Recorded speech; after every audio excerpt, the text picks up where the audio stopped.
Hello there, and welcome to the Sleepless Scientist, a quiet place in the cosmos where your thoughts can unwind, and knowledge becomes a soft lullaby for the night. Tonight's journey will take us into the deep, slow currents of time itself, what it is, how it shapes us, and how we, in turn, move through it in ways that are far more personal than we might imagine. But, before you settle in and get cozy, I'd love if you could take a moment to like this video and subscribe, only if you truly find these quiet explorations enjoyable. And when you're ready, leave a comment to let me know where in the world you're listening from and what time it is for you right now. It's always such a joy to see all the places we gather from, each in our own little slice of time. Now feel free to dim the lights, maybe turn on a fan for a soft background hum, and let's gently begin our journey into time together. And if your mind begins to wander, that's perfectly fine. Let it drift. We'll still be here, quietly unfolding the story.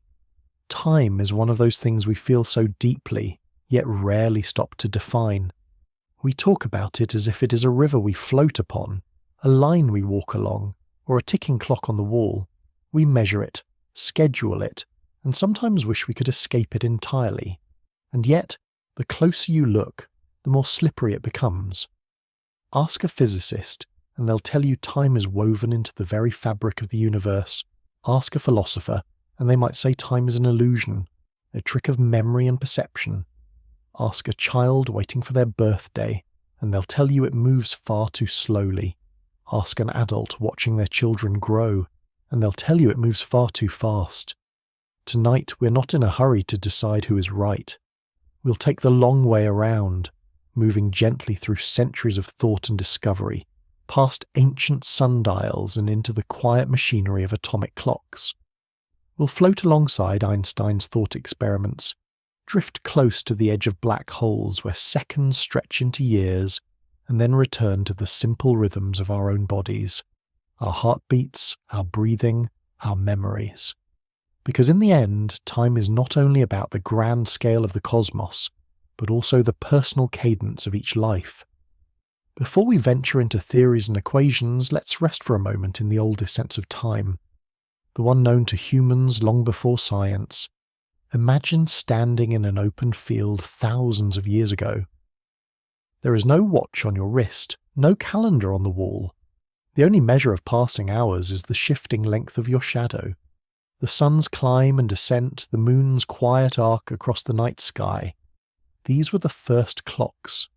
Time was not an abstract number. It was the warmth of morning on your skin, the way the air cools just before dusk, the rhythm of seasons guiding when to plant and when to harvest. The Babylonians divided the day into hours, choosing the number 60 for reasons lost to us, though perhaps it was because 60 divides neatly into so many parts. The Egyptians measured hours with tall stone shadows, and when the sun was gone, they let water drip from one vessel into another, marking time drop by drop. These early clocks did not just tell people when it was, they told them how to live. The light and dark were boundaries, and the seasons were instructions.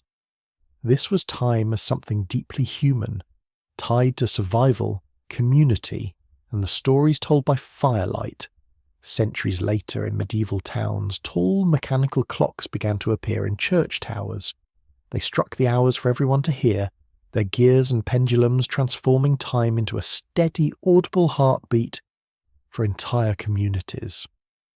For the first time, time was not just tied to nature, it was engineered. It became possible to divide the day into hours that ticked by, whether the sky was clear or clouded, whether the seasons were changing or not. Time became uniform, dependable, and ready to be carried aboard ships to guide navigators across oceans with the help of precision chronometers. And then came Isaac Newton. In his view, time was an invisible, universal river flowing at the same pace everywhere, for everyone. It did not speed up or slow down depending on where you were or how you moved. This was absolute time, steady, impartial, and unaffected by anything in the universe. It was a comforting idea in a way. In Newton's universe, time was a reliable stage upon which all events played out, never bending, never faltering. For centuries that idea worked well enough. It matched the precision of mechanical clocks, it made navigation possible, and it seemed to reflect the order of the heavens. But as we will see in the sessions ahead, the river of time is not as constant as Newton imagined. It bends and warps, it stretches and contracts. Sometimes, in the most extreme places, it nearly stops. And if you could step outside of its flow entirely, you might find that the past, present, and future are all there at once, waiting quietly in the same vast landscape. But that's for later. For now, as we stand on the threshold of our journey, let us keep our pace unhurried. The story of time will wait for us. It has been waiting since the beginning of the universe and will continue long after we're gone. Tonight we'll take it step by step, like walking along a shore where the waves arrive in their own time, never rushed, never late. So find a comfortable place to rest. Let the weight of the day settle down. The seconds will keep moving whether we watch them or not. And as we begin, remember, this journey is not about mastering time, but about noticing it, about feeling the gentle pull of it as it carries us forward, each along our own quiet path through the cosmos. If you stand still in the sunlight and watch your shadow, you might notice that it moves without hurry. It doesn't leap from one place to another. It slides, almost reluctantly, across the ground. Long ago, before science had a name, this movement was one of the most reliable guides to the day's passage. The shadow at dawn stretched far to one side, pale and faint in the early light.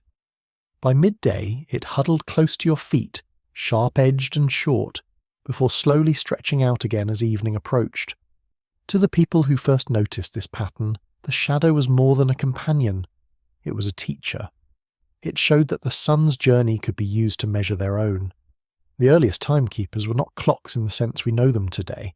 They were arrangements of stone or wood, markers in the earth, carefully placed so that sunlight would fall in predictable ways. In the fertile lands of Mesopotamia, the Babylonians divided the day into 12 hours of daylight and 12 hours of night, giving each hour 60 minutes. Why 60? We can't know for certain, but it is a number that divides neatly into halves, thirds, quarters, and so on, a practical choice for traders, builders, and astronomers. In ancient Egypt, tall obelisks doubled as sun clocks, their shadows tracing the hours, while at night water clocks, vessels with small holes, allowed water to drip at a steady rate, marking the time by the level in the container. Time was not only a tool for survival, it was also the fabric of social life. Festivals were tied to the turning of seasons, harvest time to the ripening of crops, religious rituals scheduled for certain phases of the moon. To live well, one had to live in rhythm with these cycles. The idea of being late as we know it today would have seemed strange. Life was tied to natural events, not mechanical deadlines. Over centuries, as cities grew and trade routes expanded, people began to need a more uniform way of marking hours. Sundials worked well on sunny days, but clouds and nightfall left them useless. Water clocks could run indoors, but they needed frequent attention. In the medieval period, a new kind of timekeeper emerged in Europe. Mechanical clocks, often installed in church towers where everyone could hear them strike the hours. These clocks did not rely on sunlight or flowing water. They relied on the steady swing of a pendulum, the controlled release of weights, and the intricate turning of gears. Imagine living in a small town where the church bell rang out each hour. The sound carried across rooftops, through windows, into the marketplace and the fields beyond. It was a shared heartbeat for the community, an agreement that here, in this place, everyone's day would be paced by the same measure.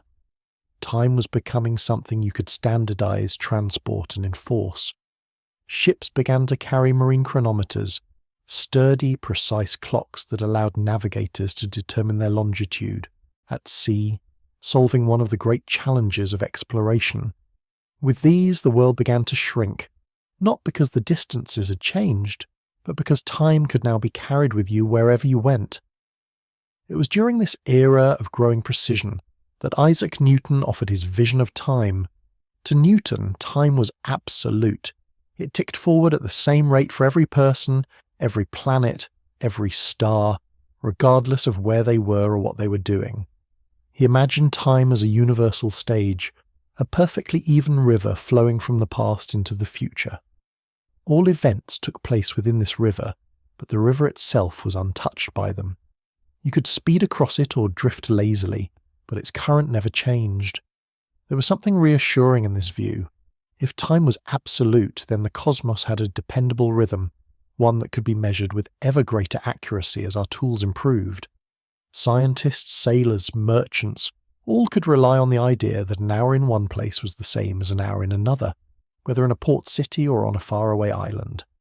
And for centuries this belief held strong. It was supported by the mechanical precision of clocks, by the predictability of celestial motions, by the daily experience of people whose lives were now shaped by timetables and schedules. But even in Newton's day, there were hints that this might not be the whole story. The movement of the planets, for example, was not entirely explained by his laws of motion and gravity. Light itself behaved in ways that did not fit neatly into the idea of a constant universal time. These were faint ripples in the great river of Newton's absolute time, and for a long while they were easy to overlook. Still, the image of the steady, unchanging river persisted. It became part of the cultural imagination, time as an invisible backdrop, impartial and eternal. It allowed us to speak of history as a straight line, of progress as something measured in regular steps. And in our everyday lives, it made sense. If you boiled water for tea in London or Beijing, the seconds felt the same. If you travelled by train or ship, you could set your watch to local time and trust it to guide your appointments. It would take more than 200 years and the mind of Albert Einstein to overturn this picture completely, to show that the river could bend and stretch, that it could flow at different speeds depending on where you stood and how you moved, to reveal that there was no universal now, that each observer carried their own pocket of time, like a private current in the ocean of the universe. But that is still ahead of us. For now, in this chapter of our journey, we can rest for a moment in the quiet predictability of Newton's world, a place where every clock, from the tower bell to the chronometer at sea, ticks in harmony, a place where the days and nights are measured not just in minutes and hours, but in the reassuring certainty that time, for everyone, is the same. It is a world that feels solid, dependable, and strangely comforting, perhaps because it mirrors our desire for order in the midst of change. And maybe that's why, even after Einstein showed us otherwise, many of us still feel as if we live in Newton's universe. We still speak of time flowing like a river, steady and impartial, carrying us all along at the same pace. Tomorrow we'll step away from that gentle current and into a stranger, more flexible kind of time. But for now, the river runs smoothly, and we can drift with it a little longer. If Newton's time was a river, flowing steadily through every corner of the universe, then Einstein's time was something far stranger. It wasn't a river at all. It was a fabric, a soft, invisible quilt stretched across the cosmos, stitched together from both space and time. You couldn't pull on one without tugging the other. This fabric didn't just sit there, passive and unmoving. It could stretch, wrinkle, and ripple, changing shape depending on the matter and motion woven into it. Before Einstein, space and time were considered separate things. Space was the stage. Time was the clock ticking in the background. But Einstein suggested they were partners in a single dance, space-time, not just a poetic metaphor, but a measurable reality. The distances you travel and the time it takes are not two independent stories. They are chapters in the same book, And once you join them into one fabric, some old certainties begin to unravel. The most unsettling for many people was the idea that there is no single, universal now. You and I might agree that something is happening at this moment where we stand, but far away, perhaps on a planet orbiting a distant star. Another observer might disagree. Their now might include events we would call the past, or exclude ones we call the present. It's hard to picture, because our senses insist that the present is shared. Yet, Einstein's equations and the experiments that followed show that now is not a universal curtain falling across the cosmos all at once. It is personal, tied to your path through space-time. One of Einstein's favourite tools was the thought experiment, a way of imagining a situation so clearly that the truth hidden inside it reveals itself. Consider a train moving smoothly along its tracks so steadily you hardly notice the motion. In one carriage, a beam of light bounces between two mirrors on the ceiling and the floor, making a perfect up and down path. Inside the train, the light seems to travel vertically, but to someone watching from the platform, the light is also moving sideways, because the train is moving. From their perspective, the light traces a diagonal path, longer than the straight vertical one the passenger sees. The speed of light is constant for everyone, a deep rule of nature. That means if the light's path is longer for the observer on the platform, yet the speed is the same, then the only thing left to adjust is the time. For the light to make its journey, time inside the train must be ticking differently. The passenger and the person on the platform do not agree on the duration between events, even though both are correct from their own perspective. Another example, imagine two observers watching a storm far away. One is standing still, the other is moving quickly toward it. The order in which they see lightning strikes can differ. For one, strike A happens before strike B. For the other, the order might reverse. The events are the same, but their place in time is not. This isn't an illusion or a trick of perception. It is built into the way the universe works. Such ideas, once seen clearly, change how you think about reality. Time is not an invisible metronome ticking evenly everywhere. It is part of a living fabric that bends itself to accommodate the rule that light's speed never changes, and in this bending it becomes something elastic, personal, and surprisingly fragile. In the next step of our journey, we'll see how this fabric can be stretched in two gentle, but profoundly different ways. One by speed, the other by gravity. Both reveal that time is not fixed, but pliable, yielding to the forces and motions around it. And once you understand that, you can begin to see the universe not as a single, shared clock, but as countless timepieces, each keeping its own quiet rhythm. Once you accept that time is not fixed, that it can run differently for different observers, the next question is obvious. What changes it? What makes one person's seconds longer than another's? Einstein found that there are two ways to slow the ticking of a clock, and both are gentle, almost invisible in everyday life. But in the right conditions, they can change the story of a lifetime. The first way is through motion. If you move quickly, really quickly, far beyond the speeds we normally reach, time itself begins to stretch for you. From your point of view, nothing changes. Your heart still beats in its usual rhythm. Your thoughts arrive one after another, as they always do. But to someone watching from the outside, your seconds are a little longer. Your clock runs more slowly. It's like a piece of soft toffee being pulled. The sweetness is the same, but it's stretched thinner. This is called time dilation, due to velocity. It isn't noticeable when you're walking down the street or even flying in a plane. At those speeds, the difference is so small that only the most sensitive instruments could detect it. But if you were travelling at a significant fraction of the speed of light, the effect would grow profound. A journey that feels like a few months to you might span decades for those you left behind. This is the heart of the famous twin paradox, where one twin travels quickly through space and the other stays home. When they reunite, the travelling twin is younger because their time has flowed more slowly. The The second way to slow time is through gravity. Here, it isn't speed that stretches your seconds, but mass. The more massive an object, the more it bends space-time around it. Imagine a heavy blanket with a weight pressed into its centre. The fabric dips toward the mass, and everything nearby must move along those curves. Time behaves the same way. In a strong gravitational field, time itself slows down. If you were standing on the surface of a massive planet or hovering just above a neutron star, your seconds would pass more slowly than those of someone far from such intense gravity. And once again, you wouldn't feel it. Your heartbeat, your thoughts, your movements would all seem normal.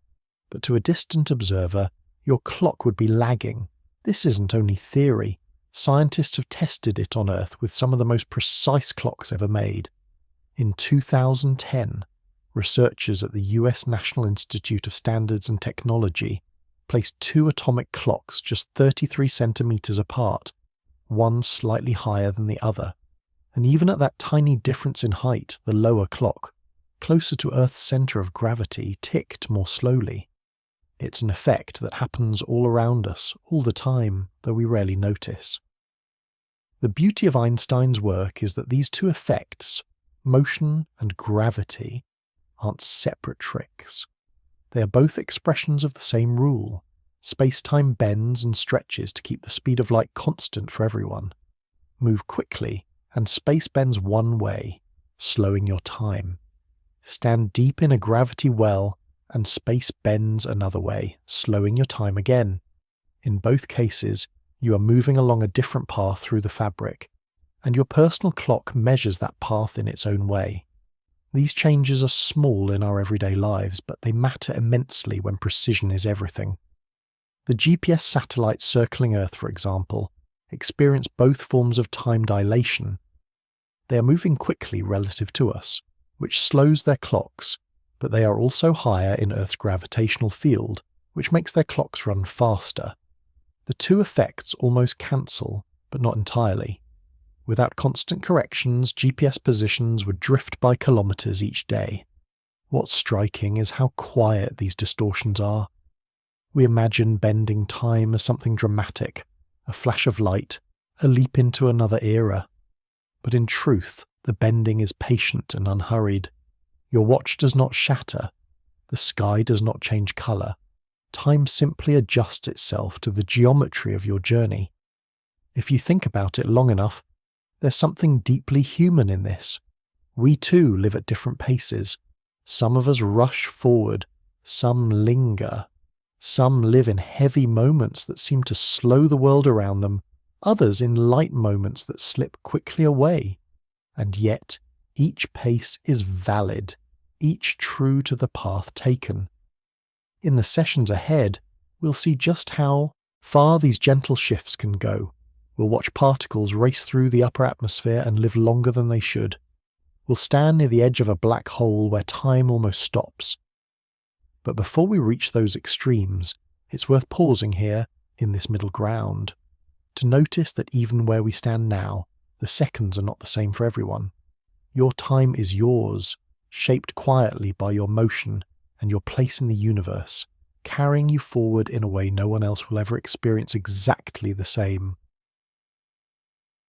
Sometimes, the most convincing evidence that the universe doesn't work the way we once thought comes not from complex mathematics, but from things that can be counted, compared, and measured. Tiny differences that refuse to be explained away.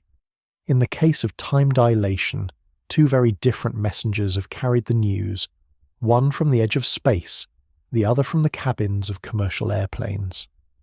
Let's begin high above the Earth, in the thin blue layer of atmosphere that stands between us and the endless dark. Here, cosmic rays from space, high-energy particles born in violent events across the galaxy, slam into the atoms of our atmosphere.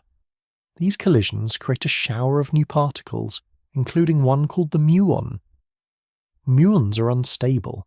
In laboratory conditions, they decay in just over 2/millionths of a second. That's so fast you could never blink quickly enough to catch it.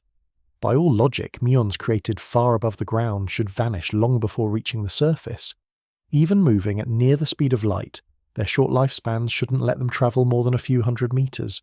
And yet, we detect them here at sea level in great numbers. Something is giving them more time to live. That something is their motion.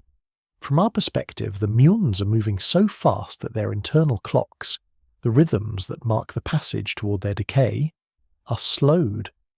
To them, their lifetimes are still the same, but to us they endure far longer than they should, travelling all the way down to detectors on the ground. It is not magic, it is relativity, written into the survival of these ghostly visitors from the upper air. Now let's descend to a far more ordinary scene. A pair of aircraft on a bright morning in 1971, waiting to take off from an airport runway. Inside each plane is an atomic clock, one of the most precise timekeepers humanity has built. Two physicists, Joseph Hefferle and Richard Keating, planned a simple but audacious test. Fly these clocks around the world, one eastward and one westward, and see if they still agree when they come home. In Newton's world, the answer would be yes. A second is a second, no matter where you spend it. But in Einstein's world, speed and gravity matter. The eastward flying clock, moving in the same direction as Earth's rotation, would be travelling faster relative to the centre of the planet, and so should tick more slowly.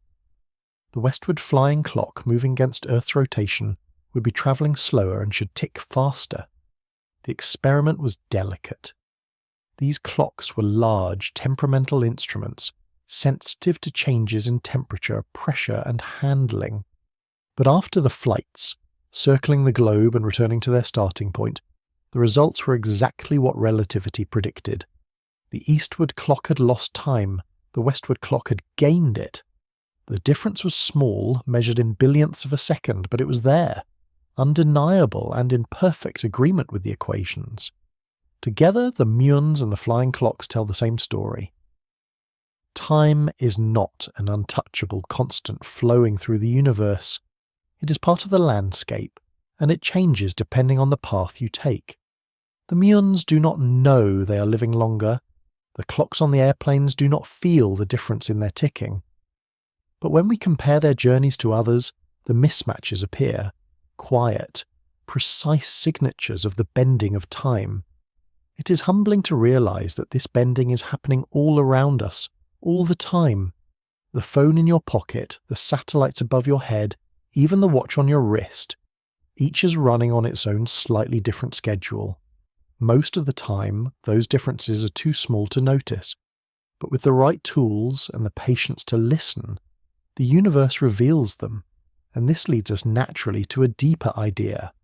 If every clock can have its own tempo, then perhaps there is no single, universal time at all. Instead, the cosmos may be full of countless local times, each ticking to its own rhythm, stitched together only by the paths that connect them. That is the heart of what physicists call proper time, a concept that feels abstract until you realise you've been carrying it with you since the day you were born. If you were to walk into a room filled with clocks, all ticking together, you might feel a certain comfort in their unison. The overlapping sounds merge into a steady heartbeat, a sense that the world is synchronized. It is tempting to imagine the universe as such a room, every moment marked in the same rhythm, every second identical wherever it is kept. But the truth revealed by relativity is that there is no such cosmic room, and no master clock hanging in the centre. Instead, the universe is more like an endless field of solitary musicians, each playing their own melody. Some are slow and deep, others quick and light, but there is no conductor to keep them in step.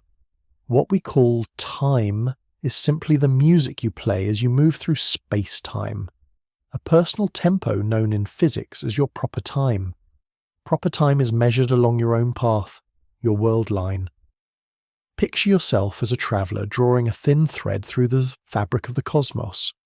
Every beat of your heart, every blink of your eye, every swing of your arm marks another point along. that thread. The pace of those beats, that is your proper time. If you change your motion or find yourself deeper in a gravitational field, your thread curves differently through space-time. The beats change pace, but you never notice it from the inside. You are your own metronome and it always feels right to you. It's only when you compare your clock to another, when two threads meet again after diverging, that the differences emerge. This is why two astronauts who leave Earth together, take different journeys, and reunite may find that their watches disagree. Each has been moving through space-time on a slightly different route, and so their personal seconds were not the same length. The idea sounds abstract, but experiments, from subatomic particles to atomic clocks in space, have shown it again and again. In our daily lives, the differences are vanishingly small. You could live your entire life on a mountaintop and end up only a fraction of a second older than your twin at sea level. You could spend decades travelling on commercial airplanes and never notice the billionths of a second shaved away by your motion. But scale up the speed, the gravity, or the distance, and those differences grow until they can no longer be ignored. The absence of a universal clock has another curious consequence. The concept of now becomes slippery. When you and I agree that something is happening at this moment, what we really mean is that our personal clocks are in a certain state, and we've chosen to label those states as simultaneous. But to someone far away, moving differently, those events may not line up at all. There is no master switch flipping the universe from before to after. There are only countless local realities stitched together into a tapestry that changes depending on the observer's point of view. And yet, somehow, this patchwork of tempos still creates a world that feels consistent. You can meet a friend for tea without worrying that they'll arrive years before you. You can watch a sunrise with someone and agree on the exact moment the first light appears. How is that possible if the universe has no shared clock? The answer lies in how small the differences are under everyday conditions. For most human experiences, relativity's stretching and shrinking of time is so subtle that it is drowned out by the noise of a life, the sound of the kettle, the murmur of conversation, the wind in the leaves. Still, it is worth pausing to imagine what this means. You're not merely living in time, as if it were a river carrying you forward. You're carrying your own time with you, shaping it as you move, bending it without realizing it. Every step you take changes the pace of your journey, however slightly. Every breath you draw is part of a rhythm that belongs to you alone. In this sense, we are all time travelers already. We drift forward at different speeds, converging now and then to compare notes, then drifting apart again. The reunion of two world lines is a quiet moment of revelation. The realization that, while you were apart, each of you inhabited a slightly different universe of seconds and minutes. And so the universe is not one grand clock, but a constellation of them. Each star, each planet, each person, each particle carries its own measure, its own gentle tempo. There is no single beat that rules them all, and perhaps there is something beautiful in that. The idea that the cosmos is not a regimented march, but a vast and intricate dance with every dancer moving to their own music. In the next part of our journey, we'll look closely at the instruments that measure these rhythms, the atomic clocks whose precision can reveal time's smallest changes. They are the closest thing we have to listening directly to the universe's many heartbeats, and they work quietly, hidden in laboratories and satellites, shaping the way our modern world runs without us ever noticing. Somewhere in a quiet laboratory, sealed behind layers of metal, glass, and vacuum, there is a clock that could tell you the time with such precision that it would not gain or lose a second in millions of years. It is not a clock with hands or a face. It does not tick or chime. If you stood beside it, you might not even be sure it was running. And yet, it is keeping time more faithfully than anything humanity has ever built. This is the atomic clock, a device so sensitive that it can hear the universe's smallest changes in tempo. It doesn't measure time by gears turning or pendulums swinging. Instead, it listens to the steady, almost unimaginably fast vibrations of atoms. Each atom of each element has its own natural frequency, a rhythm written into the very structure of matter. Cesium-133, for example, oscillates at exactly 9,192,631,770 cycles per second. That number is not arbitrary. It is the official definition of a second. When an atomic clock counts that many cycles, it knows 1 second has passed. The principle sounds simple, but building a clock that can keep count without missing a beat is an extraordinary challenge. The atoms must be isolated from disturbances, shielded from temperature changes, and protected from electromagnetic noise. In many modern designs, the atoms are cooled with lasers until they are almost motionless, so their vibrations can be measured with perfect clarity. These clocks are not found in people's homes. They live in research centres, national laboratories, and the control rooms of satellite networks. Their quiet work underpins much of the modern world. They guide ships across oceans, synchronizing navigation systems so that different vessels can coordinate perfectly. They regulate the timing of telecommunications, ensuring that signals arriving from distant points in a network remain in harmony. In high-frequency financial trading, they make sure that billions of dollars worth of transactions are recorded in the correct order, down to the microsecond. And, perhaps most invisibly, they allow science itself to proceed with confidence. Astronomers tracking distant pulsars, physicists measuring the speed of light, geologists studying Earth's rotation, all of them depend on clocks that will not drift. Without these instruments, our understanding of the universe would be blurred, as if we were trying to watch a film through a projector that couldn't keep the frames in sync. What's remarkable is that atomic clocks don't just keep time. They can also reveal when time changes. Because they are so precise, even the tiniest difference in gravity or motion will cause one to drift relative to another. Put one on a high mountain and another at sea level, and after a while their readings will no longer match. Place one on a fast-moving aircraft and compare it to one left on the ground, and the difference will emerge exactly as Einstein predicted. These devices are like finely tuned ears, always listening to the rhythm of the universe, sensitive enough to hear when the beat shifts by a fraction of a billionth of a second. We might think of them as guardians of agreement in a world where time is personal and local. They do not erase the differences between clocks scattered across the earth. They measure them and then allow us to correct for them. In that sense, they are not imposing one universal time, but helping us translate between the countless tempos being kept by satellites, computers, and human lives. And yet, despite their sophistication, they remain humble in appearance. There are no polished brass casings or ornate clock faces. They do not live in public squares or high towers, chiming the hours for all to hear. They work in silence, tucked away in plain boxes, cared for by people who understand the delicate balance required to keep them true. It's almost poetic. The idea that the most accurate clocks ever built are not the ones we see every day, but the ones hidden from view, quietly keeping the world in step. Their work is not to be admired for its beauty or craftsmanship in the traditional sense, but for its stillness, its reliability, its refusal to wander. In the next session, we'll lift our eyes from the laboratory bench to the sky, where an entire constellation of clocks is in constant motion above us.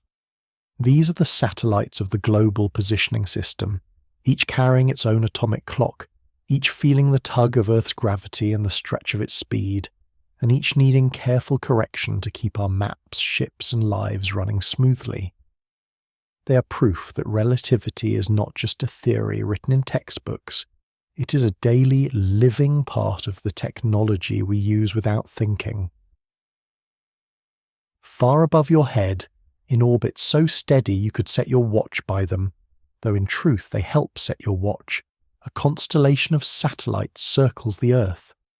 You, cannot see them with the naked eye in daylight. At night, you might catch a faint moving point of light and not realize it is part of the quiet system, guiding ships across oceans, planes through clouds, and even your own footsteps on a city street. This is the Global Positioning System, or GPS, though similar constellations orbit for other nations as well, all built on the same principle. Each satellite carries an atomic clock, as precise as the ones kept in laboratories on the ground. Their role is simple in theory: broadcast the exact time continuously to anyone who can listen. But from this simplicity comes something powerful. Your phone, or a ship's navigation system, listens to several satellites at once. By comparing the signals, it can calculate how long each one took to arrive. Since radio waves travel at the speed of light, the delay tells you the distance to each satellite. With distances from at least 4 satellites, your position on Earth can be calculated down to a few meters, sometimes even centimeters with advanced systems. But here is where the dance becomes delicate. Those satellites are moving quickly, about 14,000 kilometers per hour, and they are high above the Earth, where the pull of gravity is weaker. Both of those conditions affect the flow of time for the clocks they carry. Because they are moving, velocity-based time dilation makes their clocks tick more slowly than identical clocks on the ground. But because they are farther from Earth's centre of mass, gravity-based time dilation makes their clocks tick faster. The two effects push in opposite directions, but they do not cancel perfectly. The gravitational effect is stronger, so overall, a GPS satellite's clock runs about 38 microseconds faster each day than one on Earth. If that difference were ignored, the position calculations would quickly drift. After a single day, your GPS location could be wrong by several kilometers. After a week, the errors would be enormous. Navigation would become unreliable. Flights would miss their planned routes. Ships could wander dangerously off course. Even your phone's map trying to guide you to a cafe a few blocks away would be hopelessly confused. To prevent this, engineers build relativity into the GPS system from the start. The clocks on the satellites are adjusted before launch to tick slightly slower on the ground, so that once in orbit, the combined effects of speed and gravity bring them into step with clocks on Earth. The system constantly cross-checks each satellite's time against a master network of ground-based atomic clocks, making corrections when necessary. It is a perfect example of relativity not as an abstract idea, but as a practical necessity. Einstein's equations are as much a part of GPS as the solar panels and transmitters. Without them, the system would fail in days. With them, you can watch your position update in real time, even if you are walking through a dense forest, sailing through fog, or driving through winding city streets you have never seen before. There is something quietly beautiful about this.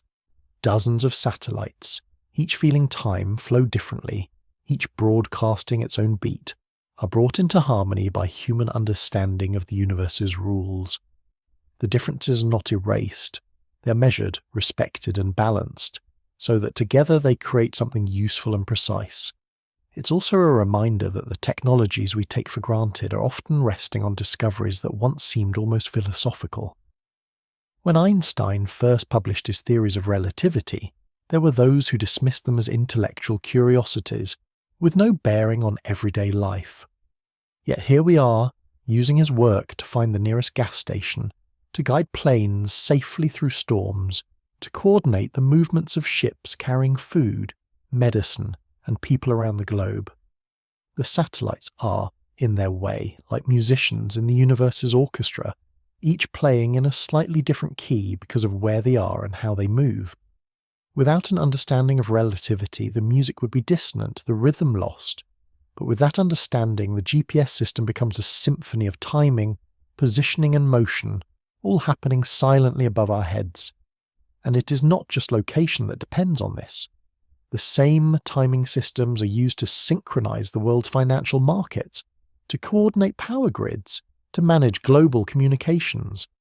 A momentary loss of synchronization can ripple through entire systems, reminding us how fragile this balance is and how much we rely on it without noticing. The satellites continue their dance, orbit after orbit, each one tracing the same path with quiet precision. On the ground, most people never think about them. They simply open a map app or watch a delivery truck icon inch toward their house and trust that the information is correct. But above, the satellites keep circling, feeling time pass at a slightly different rate than we do, and trusting the adjustments made by engineers who understood that time is not the same everywhere. In our next step, we will drift far beyond these orbits, to places where time's slowing becomes extreme, where even light struggles to climb away and seconds can stretch into centuries. But for now, the GPS constellation remains as a bridge between theory and practice, between Einstein's equations and the everyday life of billions of people who never think about how much of their world depends on keeping time in harmony across the sky. If you could stand near the edge of a black hole, not falling in but just hovering as close as physics would allow, you would discover a strange kind of eternity. From your own point of view, your seconds would pass as they always have. You could check your watch, feel your pulse, blink your eyes, and nothing would seem unusual. But for anyone watching from far away, it would be as if you had almost stopped moving through time. This is the most extreme form of gravitational time dilation. Black holes are regions where space-time is curved so intensely that not even light can escape from inside their event horizon, the invisible boundary marking the point of no return. Outside this horizon, it is still possible to hover, at least in theory, but the closer you are, the more space-time is bent beneath you, and the more your time slows compared to the rest of the universe. For a distant observer, each tick of your watch takes longer and longer to arrive. If you were speaking to them, your words would stretch out, deepening in pitch, until your voice became a drawn-out murmur. If you shined a light upward, it would lose energy as it climbed away from the black hole's gravity. Its colour would shift toward the red end of the spectrum, an effect called gravitational redshift, until it faded beyond visible light entirely.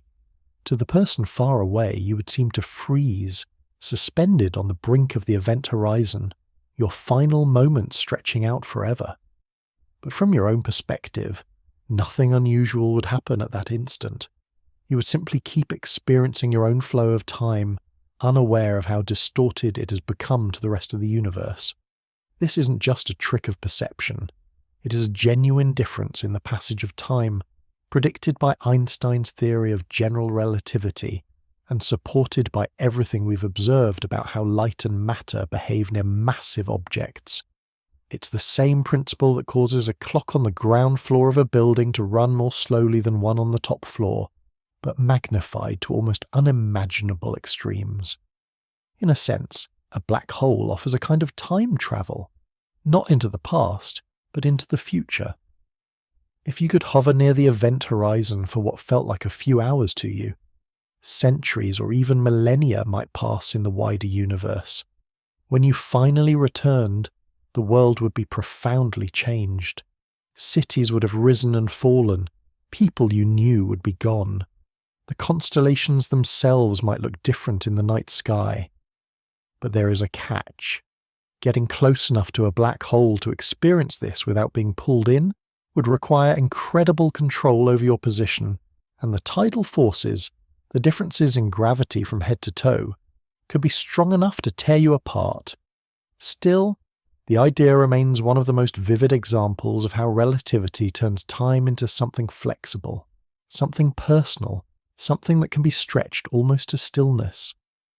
It's worth noting that the slowing of time near a black hole also means that, in a way, they preserve a record of what happens around them. From the outside, in falling matter appears frozen in place, its light stretched and dimmed but never fully disappearing. This creates the strange impression that a black hole's surface is decorated with the faded echoes of everything it has ever consumed, a cosmic memory written in light, though one we cannot read clearly. Thinking about this can feel unsettling. It suggests that the universe's clock is not simply ticking away uniformly for all of us, but that there are places where the very meaning of a second becomes almost meaningless. and yet there is a kind of beauty in the image. Light climbing away from a black hole like the last notes of a song fading into the distance, the melody stretched thin until it dissolves into silence. In our next step, we'll see how this same stretching of time, whether caused by speed or gravity, can be used deliberately, at least in theory, to leap into the future. Not in the fantastical sense of disappearing from one moment and reappearing in another, but by simply taking the long way around, letting the universe's curves and motions carry you into a different slice of history than the one you would have reached if you had stayed still. If you wanted to visit the future, you wouldn't need a silver machine with spinning dials, nor a lightning storm striking a clock tower. You would only need patience and a willingness to take the long way. Time travel into the future is not only possible according to physics, in a sense, it is happening all around us, all the time. It simply takes an extreme difference in speed or gravity for the effect to become something you can notice. Imagine two friends. One stays on Earth, going about their days in the usual way, working, sleeping, making tea, watching seasons turn. The other boards a spacecraft capable of travelling close to the speed of light. For the traveller, months might pass before turning back toward home, but on Earth, decades could have slipped by. When the two friends meet again, one has aged far more than the other. No paradoxes, no magic. Just the stretching of time that comes from moving quickly through space. The same effect can be achieved without speed if you spend your time close to something massive. We saw in the last session how a black hole can slow your seconds almost to a standstill. Even less extreme objects, a neutron star, or perhaps the surface of a dense planet, would let you experience time at a slower pace than people far away. You could live for what feels like a year, only to return and discover that many years have passed for others. In both cases, you have travelled into the future, not by skipping over the intervening moments, but by living them differently. Your personal clock has ticked as it always does, marking every heartbeat, every blink. But when you step back into a region where time runs faster, you find that the world has moved far ahead. Travelling into the past, however, is far more complicated. The laws of physics, at least as we understand them, do not forbid it entirely. Certain solutions to Einstein's equations seem to allow closed time-like curves, paths through space-time that loop back to their own beginnings. In these scenarios, you could in theory return to an earlier point in your own history. One way this might happen is through a rotating universe, a model first suggested by mathematician Kurt Gödel. In such a universe, the rotation of space-time itself could bend paths in ways that bring you back to where, and when, you started. Another possibility is a wormhole, a tunnel connecting two distant points in space-time. If one mouth of the wormhole experienced time more slowly than the other, perhaps by being near a massive object, you could step in and emerge not only far away, but in a different era. These ideas are mathematically possible, but they come with enormous challenges. A traversable wormhole would require exotic matter, material with negative energy density, to hold it open. We have no evidence that such matter exists in usable amounts. Rotating universes conflict with what we observe about cosmic expansion. And then there is Stephen Hawking's chronology protection conjecture, which suggests that the laws of physics may conspire to prevent travel into the past, perhaps by destroying any time loop before it forms. Even if it were possible, travelling into the past raises thorny questions. Could you change what has already happened? Would you simply become part of the events you thought you might alter? Or would the universe branch into another timeline altogether, leaving your own unchanged? Physics has not given us a final answer, and perhaps never will. But the future at least is open to us. We're all moving toward it together, each at our own pace. The differences are tiny in our daily lives, but in the extremes of speed and gravity, they can become vast. Astronauts on the International Space Station, for example, age just a little more slowly than we do on Earth, by a fraction of a second each year. Pilots flying at high altitudes experience the same effect. These are small glimpses of a truth that, given the right technology, could let us leap forward through centuries. There is a quiet poetry in this. The future is not a destination we can visit in a single dramatic step.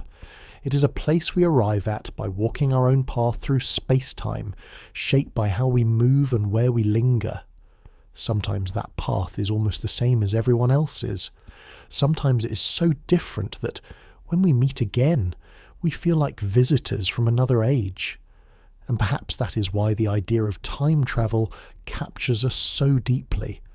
It is not really about machines or paradoxes, but about longing. The desire to step outside the steady rhythm of our own days, to see a world that has had more time to grow and change than we could reach on our own. In the next part of our journey, we'll step away from these grand, sweeping curves of space-time and into a more puzzling territory, the quantum world, where time's nature is far less certain and where the idea of a shared now begins to blur in ways stranger than even black holes can manage. For all the confidence physics gives us when we talk about time, for all the equations, the experiments, the carefully tested predictions, there is a quiet place where certainty fades. It is not on the scale of planets or black holes, but in the strange, shimmering world of the very small, the quantum realm. Here, time is not as straightforward as it seems in the grand sweep of relativity. In fact, it may not be a fundamental ingredient of reality at all. Classical physics, from Newton's clockwork universe to Einstein's curved space-time, treats time as something you can always rely on. You may stretch it, slow it, or let it run at different rates in different places, but it is always there. Quantum physics, by contrast, is a theory of probabilities, describing particles that can exist in many states at once until measured. And in the equations that govern those particles, time appears not as an independent flowing river, but more like an external bookkeeping device we've added for our own convenience. It's as if quantum mechanics uses time the way a diary uses dates, not as part of the story itself, but as a label we attach so we can follow the sequence of events. Remove the dates, and the diary still contains the same words. Remove time from the quantum equations, and, in some interpretations, the system still exists, only without our familiar sense of before and after. One of the most puzzling aspects of quantum physics is entanglement, the phenomenon where two particles, once connected, can continue to affect each other instantly, no matter how far apart they are. If you measure one, the other responds immediately, as though distance, and perhaps even time, has no meaning between them. Experiments have confirmed this countless times, showing that entangled particles behave as a single system, even when separated by vast distances. This raises an uncomfortable question. If events in one place can be linked to events in another without any signal travelling between them, what does that say about the idea of now? For two entangled particles, the concept of simultaneity, of things happening at the same moment, becomes blurry. Relativity tells us there is no universal now across the universe, but entanglement seems to suggest there might be connections that transcend even that limitation. Some physicists go further, suggesting that time might emerge from deeper, timeless laws. In these models, time is not fundamental. It is a pattern that arises from the relationships between events, much like temperature emerges from the motion of countless atoms. We feel time passing because we are part of that pattern, but the underlying reality may not tick at all. It's a dizzying thought. Imagine a tapestry woven without any clear direction, no top or bottom, no beginning or end, and yet, if you focus on one thread and follow its twists and turns, you can convince yourself it has a start and a finish. We may be following just such a thread through the universe, mistaking its local flow for something absolute. Of course, not all physicists agree. Many prefer to think of time as a basic part of the universe, woven into the structure at the smallest scales just as surely as it is in the largest. But even among them, there is recognition that quantum mechanics treats time differently than relativity does, and that one of the great challenges of modern physics is finding a theory that unites the two. Attempts at such a theory, whether through string theory, loop quantum gravity, or other approaches, often end up reshaping time in ways that defy intuition. Some suggest that time becomes grainy at the tiniest scales, broken into indivisible moments. Others imagine a reality in which the familiar flow of time only appears when certain conditions are met, much like a picture emerging from a cloud of dots when you step far enough back.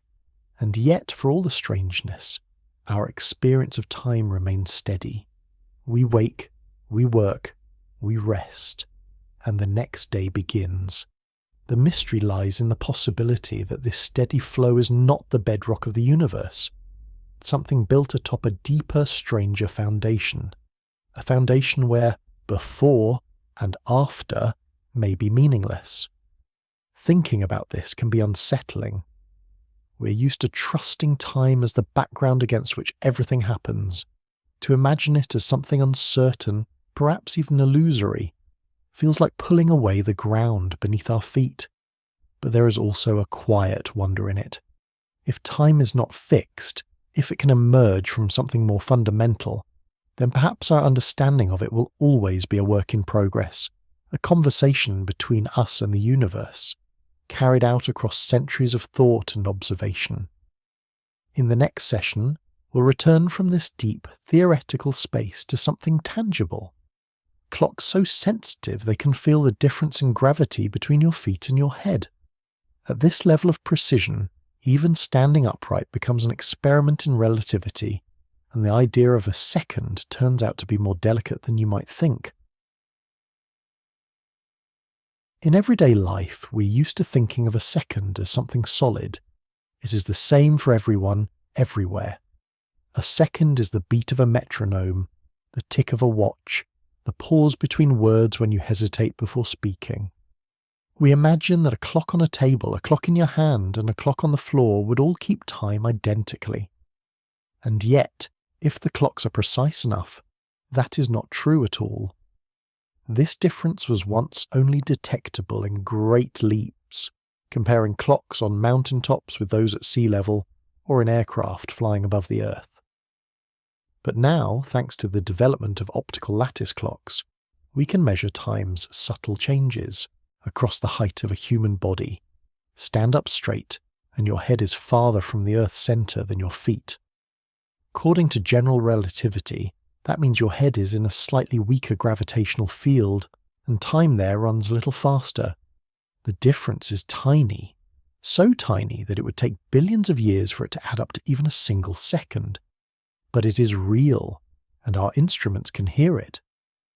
Optical clocks are even more precise than the cesium-based atomic clocks that have defined the second for decades. Instead of counting microwave vibrations in cesium atoms, they use light, the oscillations of lasers tuned to match the frequency of electrons, moving between energy levels in certain atoms, such as strontium or ytterbium. Because light vibrates hundreds of thousands of times more rapidly than microwaves, these clocks can divide a second into far smaller slices. It is like replacing a ruler marked in centimeters with one marked in micrometers. The detail suddenly becomes astonishing. In 2010, scientists used such clocks to measure the time difference between two identical instruments, placed just 33 centimeters apart, roughly the distance between your heart and your head when you're standing. The higher clock, feeling slightly less gravity, ticked faster. Not by much, but enough to be certain. It was proof that relativity is not only a grand effect that shapes galaxies and black holes, but a quiet influence present in the space you occupy right now. The implications of such precision are profound.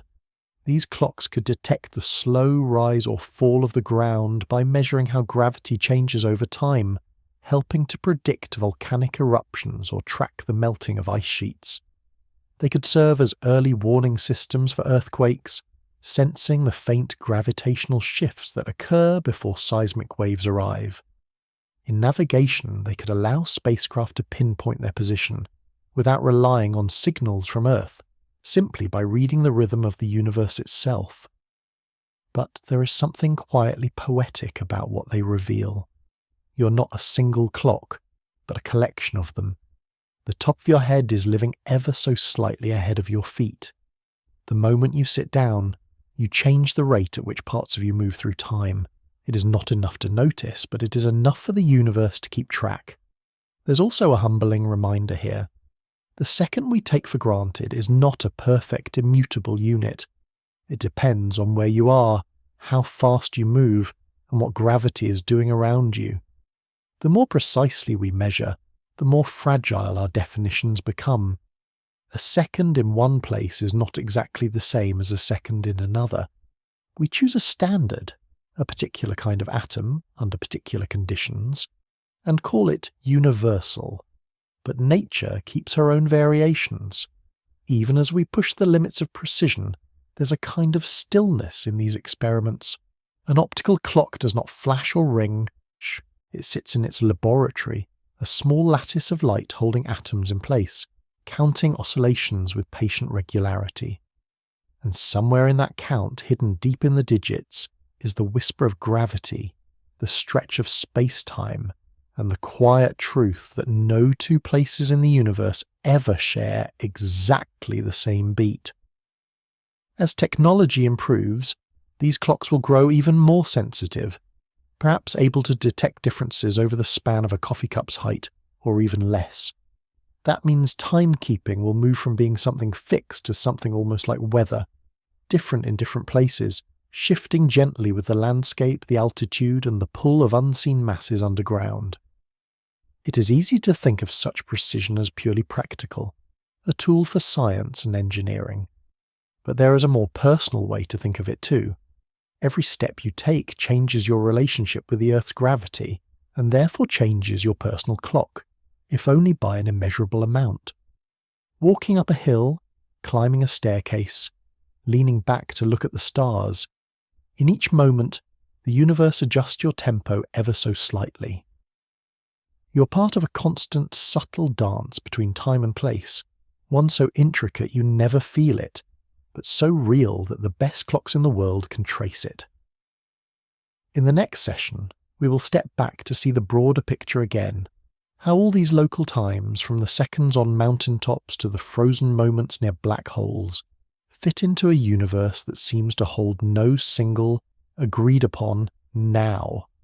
And we'll explore what it means to live in a cosmos where every beat of time is local, personal, and yet somehow still part of the same grand story. If you watch a leaf fall from a tree in slow motion, you could imagine playing the film backward, the leaf drifting up into the branches, the stem pressing itself neatly into place, the wind unruffling into stillness. Visually it would be strange, but not impossible. The laws of physics that govern how the leaf moves, the air flows, and the light scatters would all work just as well in reverse. On the smallest scales, in the dance of particles, nature does not insist on forward or backward. It simply allows motion, whichever way the equations point. And yet, in your own life, time moves one way. You remember what happened yesterday, but not what will happen tomorrow. You can watch cream swirl into coffee, but never see it unmix itself into its original perfect separation. A sandcastle can collapse under a wave, but the wave will not rebuild it, grain by grain, without human hands. This one-way direction of time is not written in most of the equations of physics. It is written in something else, disorder. More precisely, in entropy, a measure of how many possible ways the parts of a system can be arranged while still looking the same in broad outline. A freshly built sandcastle is an ordered arrangement of sand grains, a single configuration among countless messy ones. When the tide comes in, those grains scatter into one of the many, many arrangements we call disorder. The second law of thermodynamics says that, for any closed system, entropy will not decrease. It may stay the same for a while, but left alone, it will grow. The number of ways to be disordered is vastly greater than the number of ways to be ordered, so change tends to move toward disorder simply because it is far more probable. This tendency gives us the arrow of time. The past is the set of arrangements that were more ordered. The future is the set of arrangements that will be less so. We can stir cream into coffee easily because there are countless ways for the molecules to mix, but virtually none for them to unmix without external help. We remember yesterday because memory is itself an ordered arrangement, patterns of neurons and connections in the brain, and creating those patterns takes work, which uses up order in other parts of the system. The future is blank to us because it has not yet been written into the structure of our minds. Entropy is not the enemy of beauty or structure. It is simply the natural drift of the universe. Stars burn their fuel and spread energy into space. Rocks erode into dust. Heat moves from warm places to cold ones. On a human scale, your own body resists entropy for decades, repairing itself, keeping its systems in balance. But eventually the disorder grows faster than it can be managed. And yet, within this overall increase in disorder, pockets of order appear all the time. A spider builds a web. Snowflakes form with perfect symmetry. Life itself is a process of maintaining intricate order against the current, fueled by energy from the sun. But the sun, in shining, increases the entropy of the universe far more than we decrease it by living. The net balance still points forward. It is sometimes said that the arrow of time began with the Big Bang, not because the explosion itself set it, but because the early universe was in an incredibly low entropy state. All the matter and energy were compressed into a hot, dense, and surprisingly uniform distribution. From there, entropy could only grow, and has been growing ever since. The arrow we experience is simply the continuation of that ancient journey toward higher and higher disorder. What makes this so interesting is that the arrow of time emerges from probability, not necessity. The laws of motion do not demand that cream stay mixed into coffee. They simply make it overwhelmingly likely. There is no rule that says your desk must get messier over the week, but unless you work to keep it tidy, the odds are vastly against it staying ordered. And so, the difference between past and future is not carved into the structure of the universe at its deepest level. It is a pattern that emerges from the behavior of countless parts, all moving under laws that would look the same in reverse, but almost never do in practice. In this way, entropy is like a quiet narrator of the universe's story. It does not rush, it does not shout. It simply ensures that, over time, arrangements drift from rare and special toward common and mixed.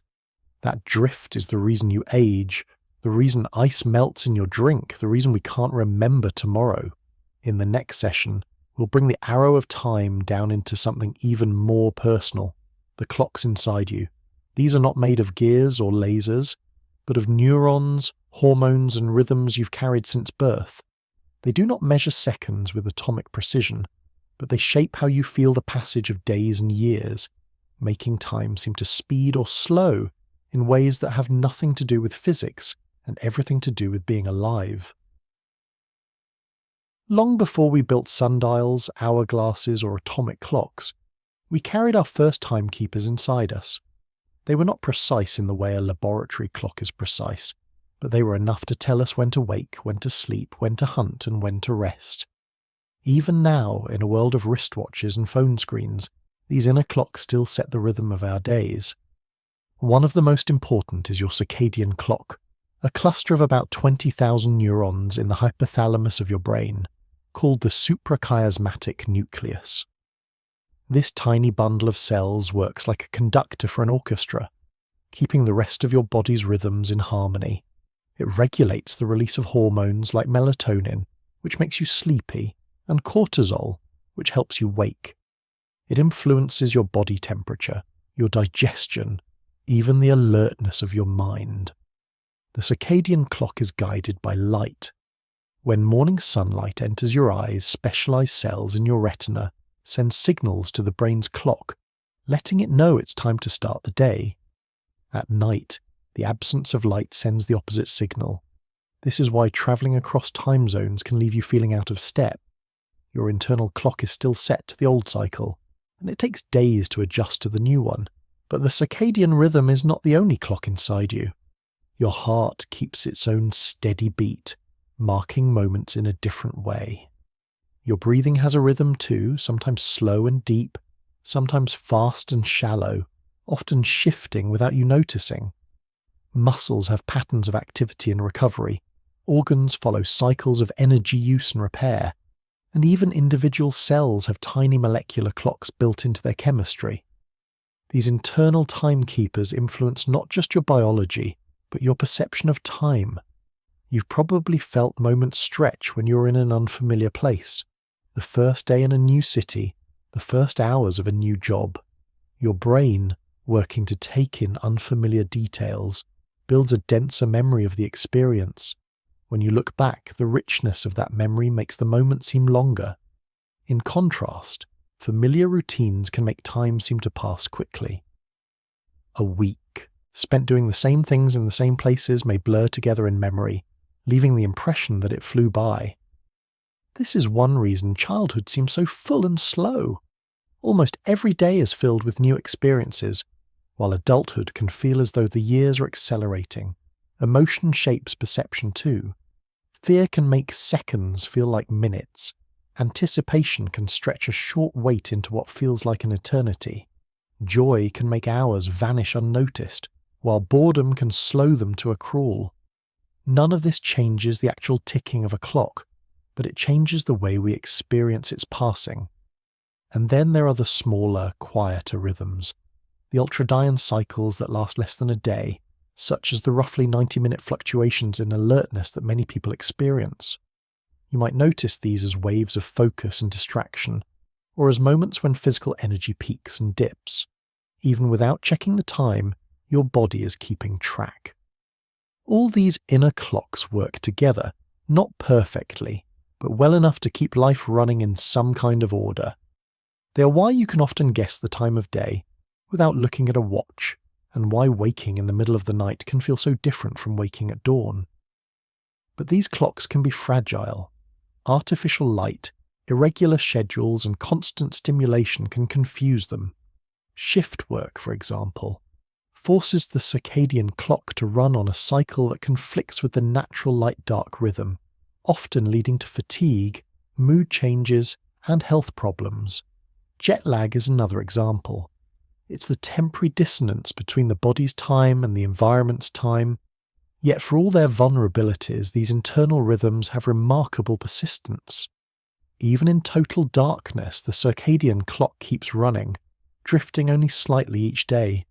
Even without external cues, the heartbeat and breath keep their patterns. Your body is always marking time, whether or not you're paying attention. There is something comforting in this. The idea that you are a collection of rhythms, each one quietly ticking, humming, or pulsing its way forward. Together they create a personal tempo that is as unique as your fingerprint. No one else moves through time in exactly the same way you do, because no one else has exactly your combination of inner clocks, memories, and perceptions. In the next part of our journey, we will zoom out from the body and back into the realm of ideas, exploring how philosophers and physicists have tried to map the nature of time itself. Some see it as a vast block where past, present, and future all coexist. Others believe only the present is real, or that the universe is constantly adding new moments to its history. Each view tells a different story about what it means to exist in time, and each invites us to see our own seconds in a new light. When you think of time, you might picture a line, past behind you, future ahead, and the present as the single point where you stand. From this point of view, only now exists. The past is gone, the future hasn't happened yet, and reality is just the thin slice you can touch in this moment. This view, called presentism, is simple and intuitive. It feels right because it matches our daily experience. We watch events appear and disappear, and we cannot step backward into what has been. But presentism is not the only way to think about time. Another idea, one favoured by many interpretations of Einstein's relativity, is the block universe. In this view, all moments in time exist at once, like pages in a book. The past, present, and future are all part of the same unchanging structure, and what we call now is just the page our consciousness happens to be reading. We feel the passage of time not because the universe itself is moving, but because our awareness is moving through it, moment by moment. Relativity lends weight to this idea because it shows that now is not the same for everyone. Two observers in different places moving differently may disagree about whether two events are simultaneous. If there is no universal now, it becomes harder to argue that only one thin slice of time exists. Instead, all slices may be equally real, a vast four-dimensional block of space-time stretching in every direction. There is also a third view, called the growing block universe. Here the past and present are real, but the future is not. The universe is like a film being made one frame at a time. The past is the part of the reel that has already been shot, the present is the moment being recorded, and the future has not yet been added. In this picture, reality is still being built. The block is growing, one layer at a time. Each of these views has its own appeal and its own puzzles. Presentism feels natural but struggles with relativity's lack of a universal present. The block universe fits well with modern physics, but makes the flow of time seem like an illusion. The growing block offers a compromise but raises questions about how and why new slices of time come into being. It's worth remembering that these are not merely abstract debates. They shape how we think about existence itself. In a block universe, your birth, your present moment, and your far future all exist together, eternally fixed. You're not moving toward the end of your life. Your whole life is already there, written into space-time, and you're simply experiencing it in sequence. In presentism, by contrast, the future is open. It does not exist until it arrives, and what happens is not yet determined. The growing block takes a middle road. The past is set, but the future is still unwritten. These models can be unsettling if you try to hold them all in mind at once. They don't just offer different answers to what time is, they offer different answers to what reality is. If the block universe is correct, then change is not something happening to the universe. It is something happening to our perspective. If presentism is correct, then reality is constantly renewing itself, moment by moment, like a river flowing past the same stones but never repeating. If the growing block is correct, then we are participating in the steady construction of the universe's timeline, adding new moments to its length. Relativity's space-time diagrams give the block universe a kind of visual solidity. You can imagine a vast, four-dimensional landscape with every event, from the first light after the Big Bang to the last flicker of a dying star, existing somewhere in it. The path you take through that landscape is your world line, a curve that connects all the events of your life, the people you meet, the things you see, the choices you make. All of them are fixed along that line. You cannot jump to another line, and you cannot skip ahead. You can only keep moving along it, one moment at a time. And yet, even if this view is physically accurate, it may not change much about how we live. We still experience time as a flow. We still plan, hope, and remember. Whether the future is already there or still to be built, we move through our days as if it is ours to shape. Our clocks keep ticking, our hearts keep beating, and our minds keep stitching the moments together into a story we can follow. In the next session, we will turn to a more relational way of thinking about time, one proposed by physicist Carlo Rovelli. Instead of seeing time as a single thing flowing everywhere, he describes it as a web of events, each one defined only by how it connects to the rest. In his view, time is not a river or a block at all, but something more like a map of meetings, a network of relationships that gives order to the universe without assuming there is one universal clock keeping us all in step. When you imagine time, it's easy to picture it as something separate from everything else. A great invisible ruler stretching across the universe, with events lined up along its length. A sunrise here, a comet's passing there, the birth of a star farther down the line. We think of these events as things that happen in time, as though time itself is a stage and the events are just actors walking across it. But physicist Carlo Rovelli offers a different picture, one that removes the stage entirely. In his view, there is no universal clock ticking away in the background. Time is not something that exists independently, waiting to be filled with events. Instead, time is made of events, and those events exist only in relation to each other. In this picture, you can't say exactly how much time has passed in isolation.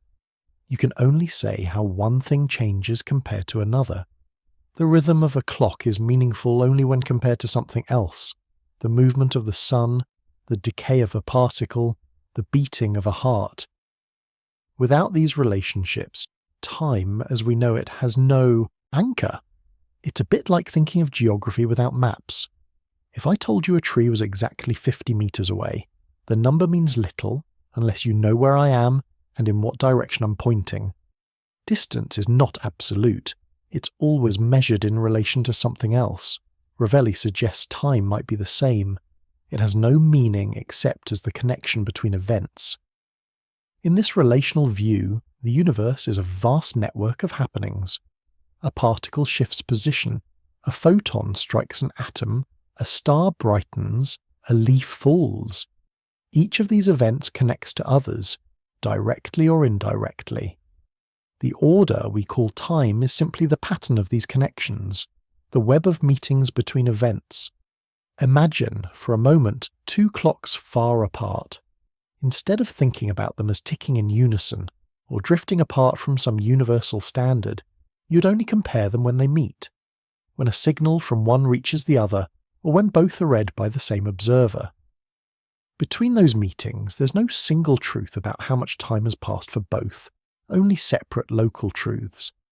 This way of thinking fits well with what relativity tells us, that each observer has their own time, shaped by their motion and the gravity around them.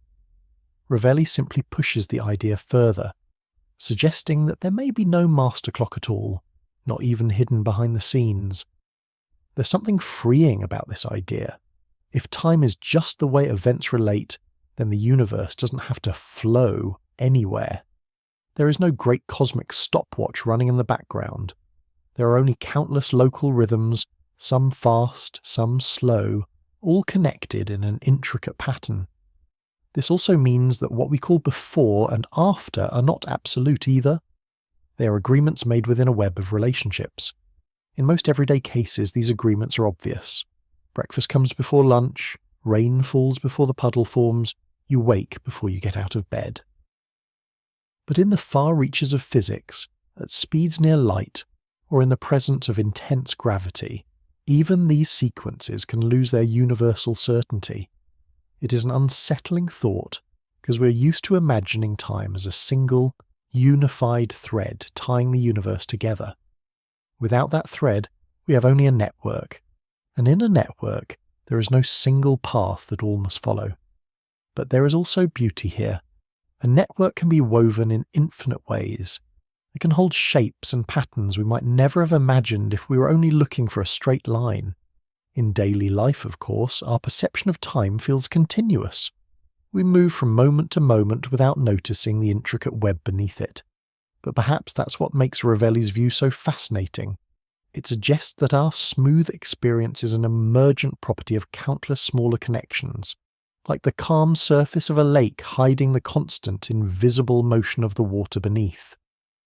Even the seconds you feel right now are not truly isolated units. They are defined by change, the shift in light on the wall, the soft hum in your room, the beat of your heart, the movement of your thoughts. Without change, there would be no time to measure. In the relational picture, change is time. If this is true, then time is not a universal background nor an illusion, but a structure we create together with the universe, a co-authored map, drawn in the way things meet and influence one another. And because the map is made of connections, your path through it is unique.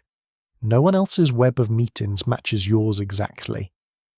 In the next part of our journey, we will step toward the closing chapters of this exploration, reflecting on what it means for each of us to live inside our own personal flow of time, shaped by a unique path through spacetime's fabric.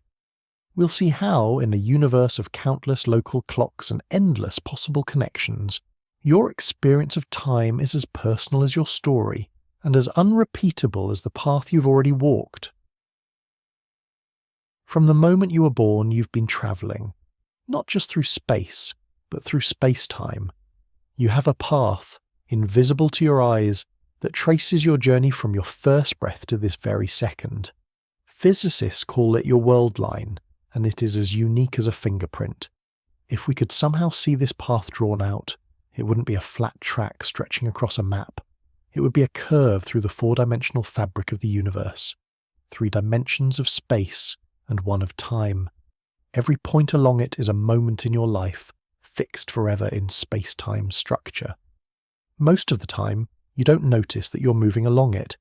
You wake, work, eat, speak, rest, and sleep. And the path unfolds without effort. But the truth is that you're not moving along it at the same pace as everyone else. Every choice you make about where to go, every change in speed or altitude, every place you linger, they all shape your personal tempo through the universe. For most of us, these differences are so small we will never feel them. But they are there. If you have ever flown on an airplane, you have gained a fraction of a second compared to those who stayed on the ground, because moving quickly slows your passage through time ever so slightly. If you live in the mountains, your clock runs a little faster than that of someone at sea level, because you're farther from the Earth's centre and feel less gravity. These are not metaphors. They are measurable truths. Scientists have flown atomic clocks on planes and compared them to those left at home. They have carried them up mountains and into deep valleys. Every time the clocks disagree, not because one has failed, but because each has been keeping the correct time for its own path through space-time. Your world line is made of such moments. The places you've stood, the paths you've walked, the journeys you've taken, all of them weave into the curve that marks your life's travel. Even your stillness is part of it. Sitting quietly at home is as much a segment of your world line as the longest voyage you've ever taken. In a way, thinking of life as a world line offers a kind of comfort. You don't need to worry about racing others or falling behind. Your path is your own, shaped by your own choices and circumstances. The clock you carry, your proper time, is not in competition with anyone else's. You can't swap world lines, and you can't skip ahead. You can only keep walking it, one moment at a time. Some parts of your path are familiar, streets you've walked hundreds of times, chairs you've sat in for years. Others are wild branches. The day you stepped off a plane into a strange city, the morning you woke in a room you'd never seen before. Each point, whether ordinary or extraordinary, is fixed forever in the great fabric, linked to all the others by the thread of your life. If you could stand outside space-time and see your world line, it might look like a thread gently winding through an immense tapestry, sometimes straight, sometimes curved. Alongside it would be the threads of everyone you've met, sometimes crossing, sometimes running, parallel for a while, sometimes drifting away. The moments you share with others are the intersections, the meetings where world lines touch, however briefly. Even when those intersections end, they remain part of the pattern. A conversation from years ago is still there, still fixed along your path, even if you can't return to it. The universe keeps every point. Nothing along a world line is erased. The past doesn't vanish. It simply sits quietly in the coordinates where it happened. Your invisible path is not only a record of where you've been, but a reminder that you are always moving forward in your own way. The pace may change, but there is no pause, no reversal. Even in sleep, even in stillness, your journey continues. In the next session, we'll shift from the invisible path to the invisible pace. exploring what it means to walk through time at your own speed and why no two travellers in the universe ever move exactly alike. We'll see how embracing that truth can turn your clock into a companion, rather than something to be measured against others. If you've ever walked alongside someone with a different stride, you know the quiet adjustments it takes to stay together. Sometimes you slow a little, sometimes they quicken.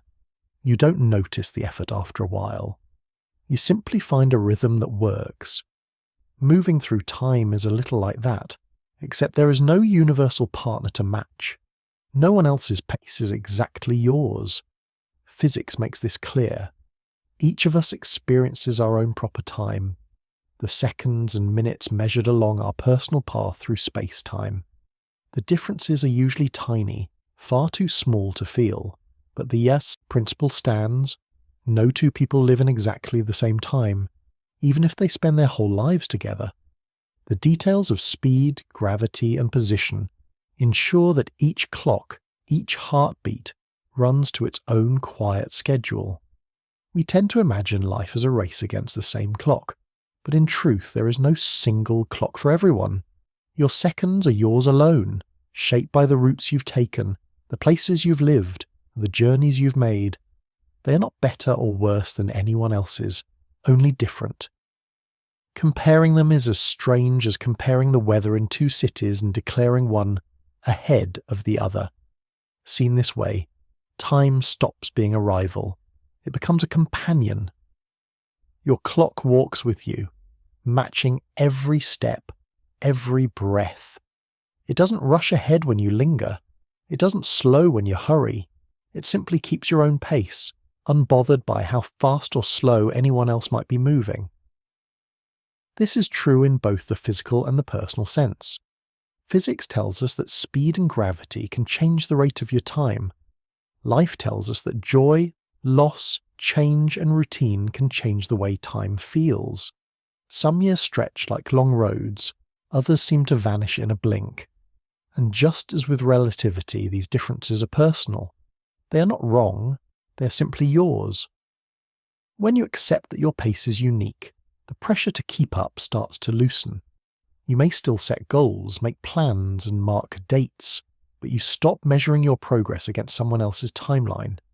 You realize that some people may cross certain milestones earlier, others later, but each is walking their own path through their own moments. In the vast scale of the universe, these differences are almost invisible. From the outside, it all looks like a slow drift forward, but from the inside, where we live, the pace matters, because it shapes how we feel about our days. The same year can feel full or empty depending on how we move through it, and on what we notice along the way. There is also a kind of peace in knowing that your clock is loyal. It won't abandon you or run ahead without you. It doesn't care how many tasks you check off or how far behind you feel.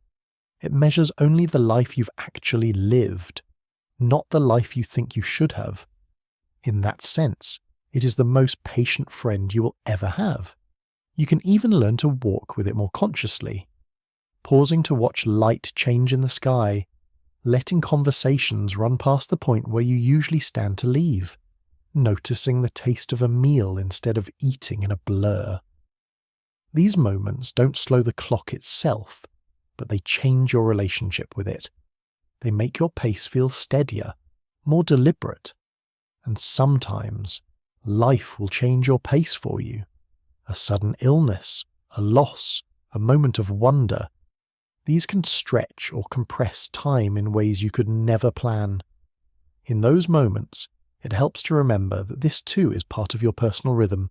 Not better, not worse, just another measure in the piece you are playing.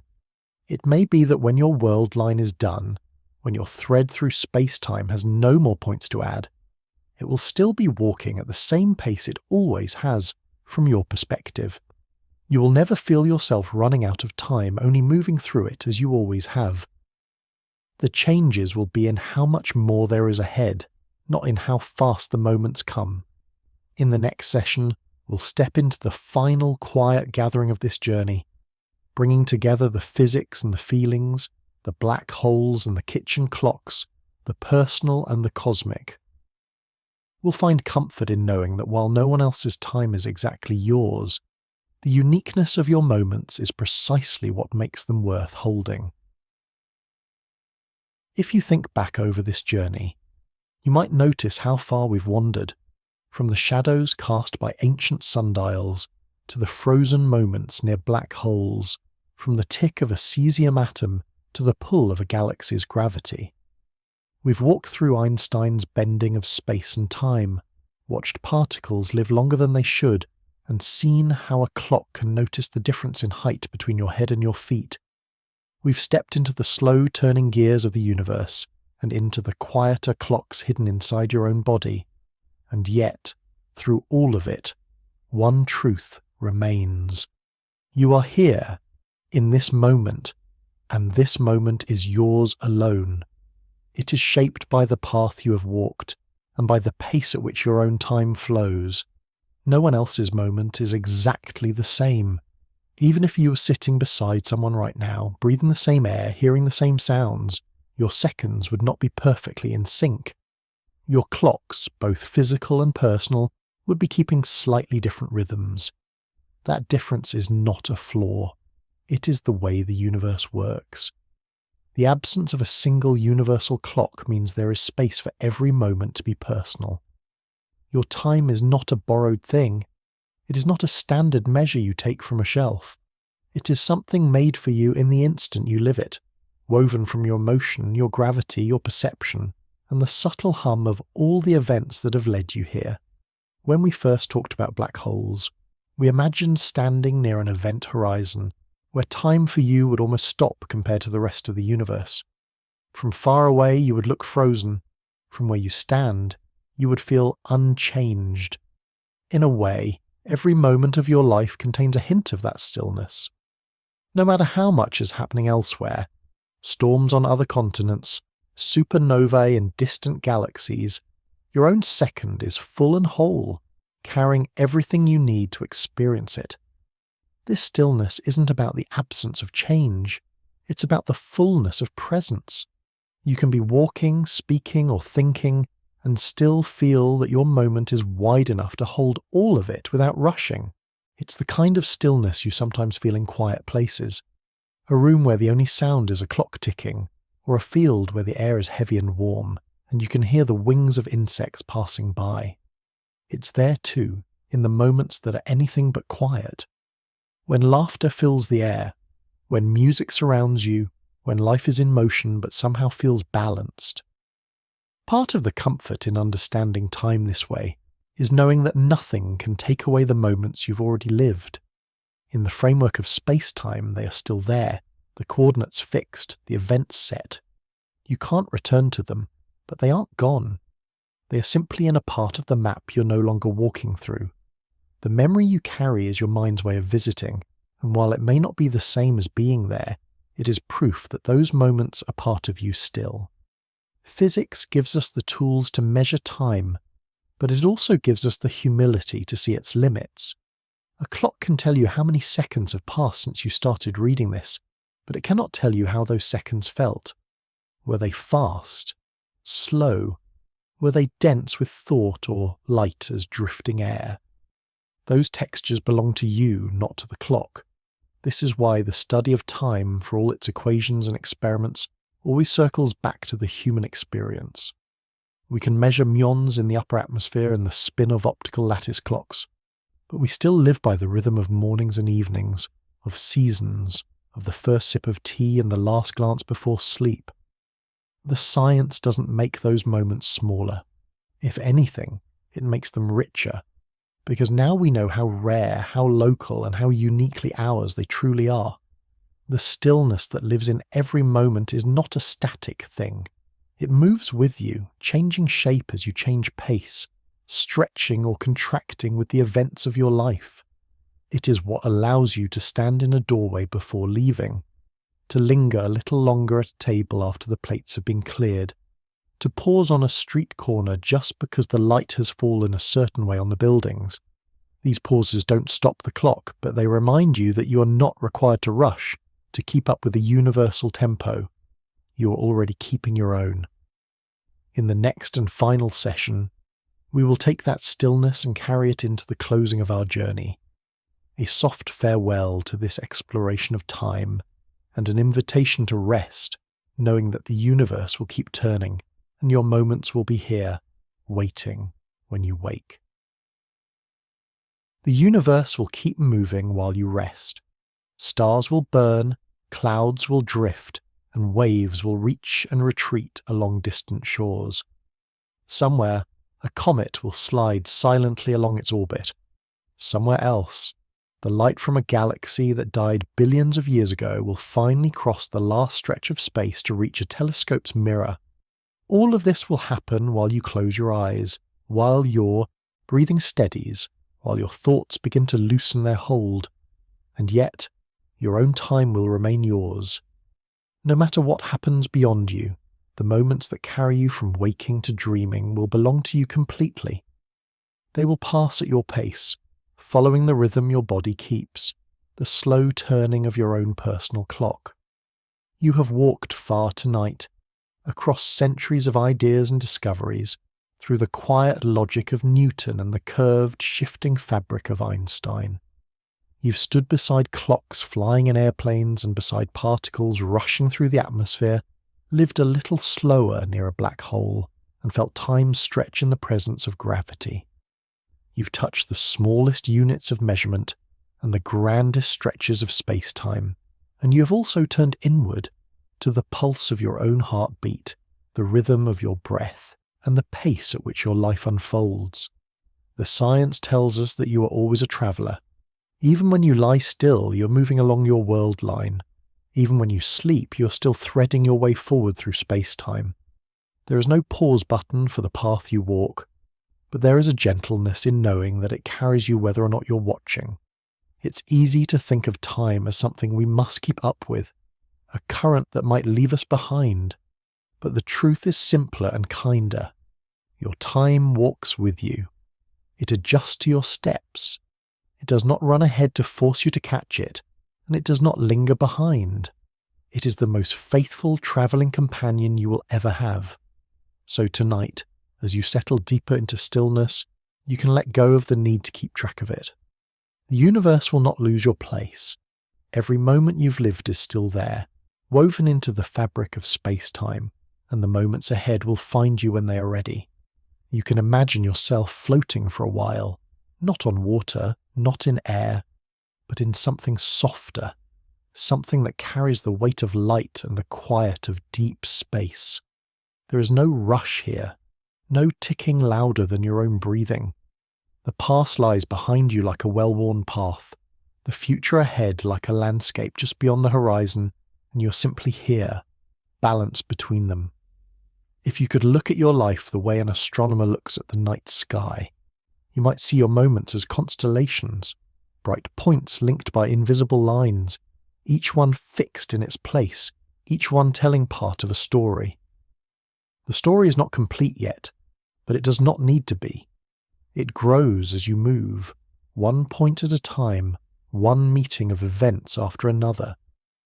The world outside your room will keep its own clocks. The tides will follow the pull of the moon.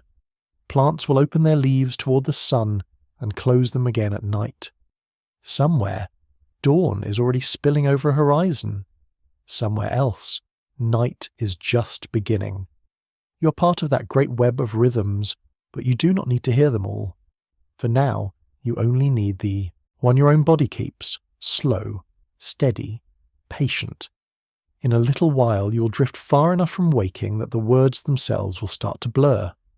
Thoughts will loosen and fold into dreams. You may find yourself in places that could never exist, walking roads that could never be built, speaking to people who have been gone for years or who never lived at all. In dreams, time is something else entirely. A river that doubles back on itself, a landscape without edges. There, you're free from the rules we've spent this night exploring. And when you wake, your time will still be waiting, patient as ever. It will not have hurried on without you. It will be right where you left it, ready for the next step in your journey, ready for the next moment to unfold. So sleep now, little traveller between moments, Let the seconds take care of themselves. The world will keep turning, the stars will keep shining, and your place in it will remain. Your time, your true time, is always here, always yours, always walking quietly beside you, no matter where the rest of the universe is going.